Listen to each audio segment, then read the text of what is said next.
Ducking like a whack-a-mole. Yes, sir. I'm a big-ass motherfucking duck. I'm the biggest duck in the world, and y'all about to see it in 3 days. In 3 days, y'all about to see it, and I can't wait. The biggest fucking duck in the sport of boxing. One little duck went swimming one day over the hills and far away. I should have a whole bunch of people come out with me in duck costumes, like you said, for my next 5 fights. Yep. Mm-hmm.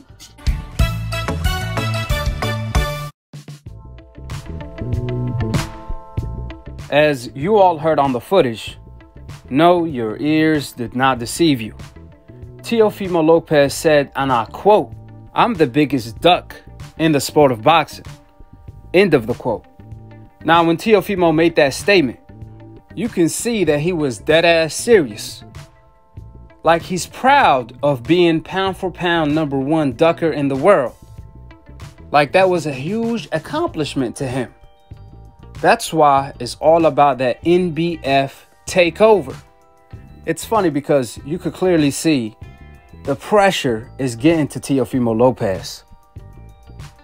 Usually you will hear fighters say, "I'm the baddest man on the planet." But I never heard a fighter in my lifetime say, "I'm the biggest duck in the world." And he said it with pride too. Now, if you may wonder, why did Teofimo Lopez admit he's ducking Devin Haney? Well, in a way, a true champion, a fighter that believes he's the king of the division, you shouldn't be ducking anybody in your division, especially another champion.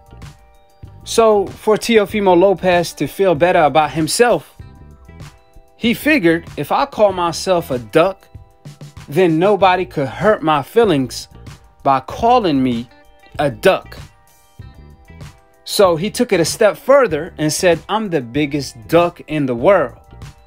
So now you can't use that against him. You can't call Teofimo Lopez a duck and expect a reaction out of him. Is reverse psychology. A perfect analogy is picture a group of guys, a group of friends hanging out. They throwing out jokes, insults, so on and so forth. And then there's this one skinny guy. They call him Slim. Now Slim, they always throwing skinny jokes at him. They say, "You so skinny, if we throw bullets at you, you be able to dodge them like you the Matrix standing up. You so skinny, you like a toothpick." So Slim got fed up with all of these skinny jokes. One day he was hanging out with his friends. Some more friends came over. So he figured before they throw shots at me, I'm going to go ahead and shoot myself in the foot. So Slim told his friends, "I ate some meatballs the other day. My nephews and nieces, they really thought I was pregnant afterwards." Now you may think that's too extreme, but the whole purpose Slim told that joke is to kind of shoot himself before people take shots at him. Now they can't throw skinny jokes at him anymore because they figured, well, unless you come up with something more creative, that's not going to be funny nor offend him in any way. And that's exactly what Teofimo Lopez did. He's getting tired and fed up with all of his fans, the whole boxing world, calling him a duck for ducking Devin Haney. All he sees is ducks on his Instagram live comment section. So he figured, if I call myself the biggest duck, what else someone could call me that will offend me for avoiding Devin Haney? Not a damn thing. So if you may wonder, why did Teofimo Lopez admit he the biggest duck in boxing when he's already paying for witness protection with his NBF belt, the franchise designation? Well, there's your answer. But what Teofimo does not realize, that's not going to change the fact that you ducking. So he could call himself the biggest ducker in the world. That just reconfirms the facts. That just reconfirms the whole absolute truth, the undisputed truth, that Teofimo is avoiding Devin Haney at all cost. It's all about that NBF takeover. Like I said before, the fact that Teofimo Lopez lied to his own fans on more than one occasion. He came out and said on more than one occasion, I'm going to send Devin Haney a contract. And he never did to this day. He flat out lied. He also said, Devin Haney has to earn a fight with me by beating fighters for the next half a decade. And then all of a sudden, he came out and said, the only reason why I said that is because I'm trying to save his career. But now I decided I'm going to fight him. I'm going to fight him next. That also turned out to be another lie. Teofimo Lopez also said recently that the IBF is the reason why he's fighting Kambosos next. Then Teofimo's own manager came out and told the public that Teofimo could have easily got an extension by the IBF if he wanted to fight Devin Haney. Which, that was also another one. When it comes to Teofimo Lopez, freshest, hottest lies out of the oven. Now Teofimo want to blame the IBF when the IBF made it clear they would have made an exception if he wanted to fight Devin Haney. But let's just be honest. If Teofimo Lopez is going to lie to Mike Tyson's face by telling him he's going to fight Devin Haney and accepts Mike Tyson's challenge to fight Devin, then changes over as soon as he leaves the podcast, that tells you one thing. There isn't anything Teofimo wouldn't do. So again, I could point out Teofimo Lopez lies all day. I actually have him on footage, on tape, on audio. However, at this moment in time, it's pointless because Teofimo pleaded guilty of ducking Devin Haney by calling himself the biggest ducker in the sport of boxing. Man, I heard a lot of fighters say different things. However, this has to be, and this will go down as the most shocking statement a fighter made. Before I let you guys go, I want to leave you guys with a statement Roy Jones made as far as being the best in the world, where he said, if you're a champion, if you don't go after every single belt in your division, then you truly don't believe you're the best. And that applies to Teofimo all day, every day. Here's what Roy Jones had to say. When I was fighting, I wasn't like them. I went and got every belt possible that I could get in my weight class at the time. And Mike did the same thing. We come from the old school. It wasn't no talk about we'll take this. No.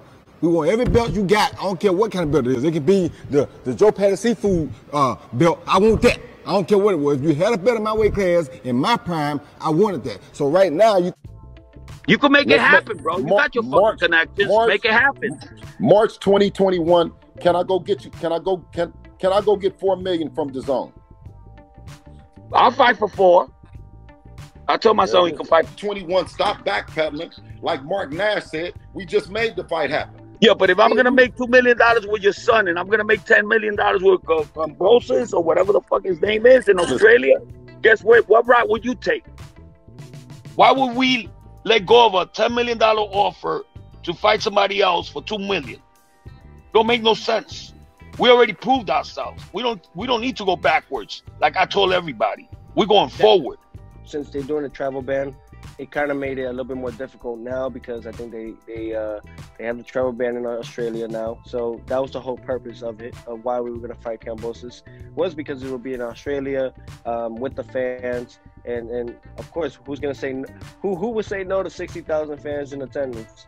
No one. So that was the whole goal for it. Now that the fact that due to COVID and everything, you know, they have the travel ban, that kind of takes everything out the equation where we might face Devin Haney next.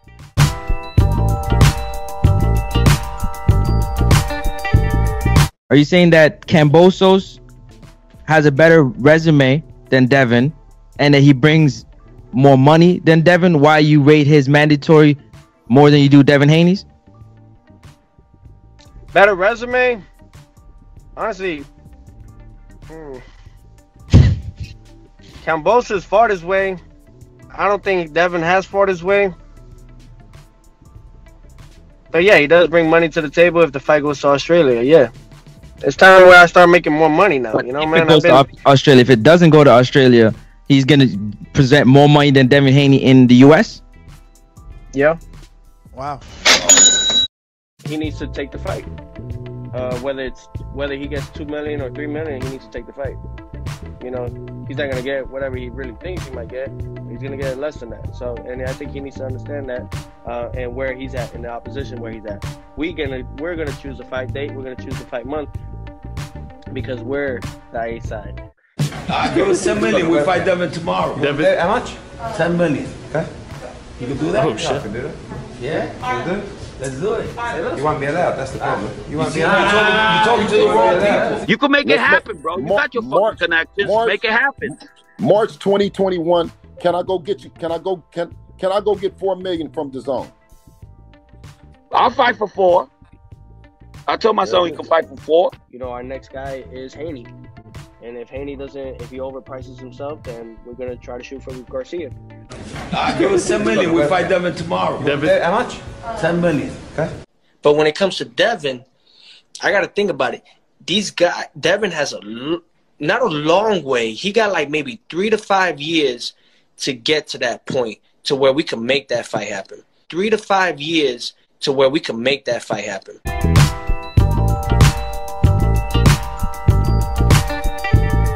We're going to whoop his. We're going to make the fight happen. I tried to save his career. I did. Kid you not. I try to protect his career. I told him, hey, 3 to 5 years, you know, work your way up. A lot of people are going to take this wrong. I try to take care of this man's career, but now, you know, he's gotten out of hand, and it kind of got me going now. So we're going to start pressing him on it. And me and my father already, we're all good on it. We're on the same page. So I believe Devin Haney will be next.